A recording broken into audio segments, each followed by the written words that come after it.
كفايه يا عم جراهام بوتر. والله العظيم كفايه. معرفش انت فكرك ايه او انت التكتيك بتاعك ايه. يعني انا بتفرج على الماتش ما بقاش فاهم انت عايز تعمل ايه.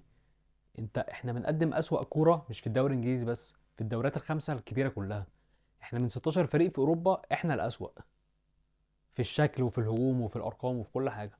انا معرفش انت جاي تعمل ايه او مشروع ايه اللي انت جاي تعمله. انت النهارده بتلعب قدام فريق ساوثهامبتون في المركز العشرين. فريق من كتر ما هو سيء لو كسبك، وهو كسب فعلا، فضل برضه في المركز العشرين. فريق معهوش نقط وخسران، وطلعان الشوط الاول قدامك كاسب استحواذ وكاسب شوط على المرمى.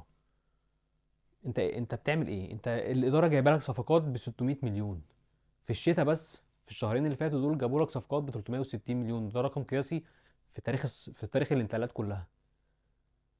انا مش فاهم الصراحه ايه اللي بيحصل ده. انت بتلعب النهارده في الدوري 23 ماتش جايب 23 جون، يعني جون كل ماتش، وداخل فيك زيهم 23 جون.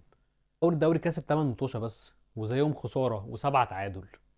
انت بتلعب قدام اي فريق بتكون انت الطرف الاضعف. النهارده بتلعب قدام الفريق الاخير، تشيلسي نازله الطرف الاضعف. بادئ النهارده بكل الصفقات الجديده، وبادئ النهارده بفوفانا مهاجم جديد.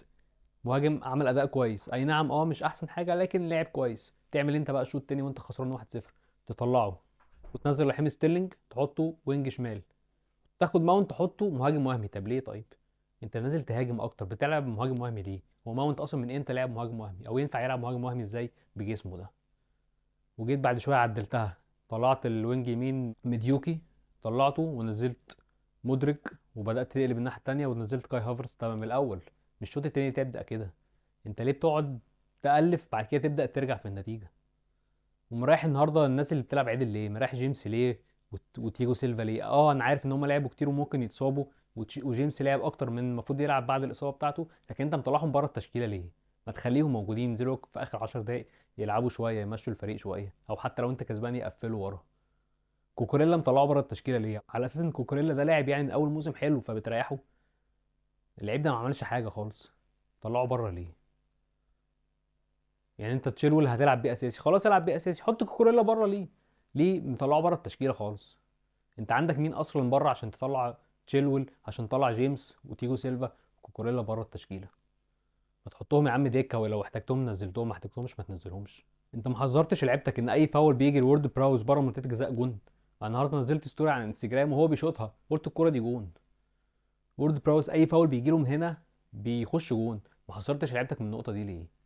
عاملين يعملوا فاولات بره المنطقه ليه؟ وفاول اسبليكوتا ده اتعمل، محدش حذره ليه ان الحته دي هيخش فيها جون؟ ما رجعتش ليه مدافع يقف ورا جنب كيبا في الجون في وقت ما الفاول بيتعمل؟ لان اي شوطه بيشوطها في الناحيه دي بتخش جون، واحنا عارفين كده وكل الحراس عارفين كده. انت فين من كل الكلام ده؟ انت ما بتحضرش اي حاجه كده. انت ايه حجتك طيب؟ يعني انت جايب صفقات ب 600 مليون من اول السنه، من ساعه ما مسكت يعني، او من ساعه ما فتره توخيل مشي وبقيه الصفقات، وجايب لك الشهرين اللي فاتوا دول في الشتاء 360 مليون انتقالات في الشتاء. انت ايه الحجه اكتر من كده اللي يخليك ما يكسبش ماتش فريق في المركز العشرين في الدوري؟ احنا بالشكل ده مش داخلين اوروبا خلاص، ولا داخلين دوري اوروبي، ولا داخلين دوري المؤتمرات. يعني حتى الدوري المؤتمرات، البطوله اللي لسه معموله جديده عشان الفرق المتاخره في الترتيب بعد الدوري الاوروبي تخش، احنا مش هنعرف نخش فيها. انت بالمنظر ده قدام بروسيا دورتموند في العوده في ستانفورد بريدج مش هتكسب. عملت ماتش كويس في المانيا، لكن انت بالمنظر ده هينزلوا ياكلوك. اي فريق دلوقتي بيلعب قدام تشيلسي بيتجرأ عليه. ليه؟ لان عارف ان هو بينزل بيخسر. تشيلسي في اخر 10 ماتشات كسب ماتش. ده رقم ايه ده؟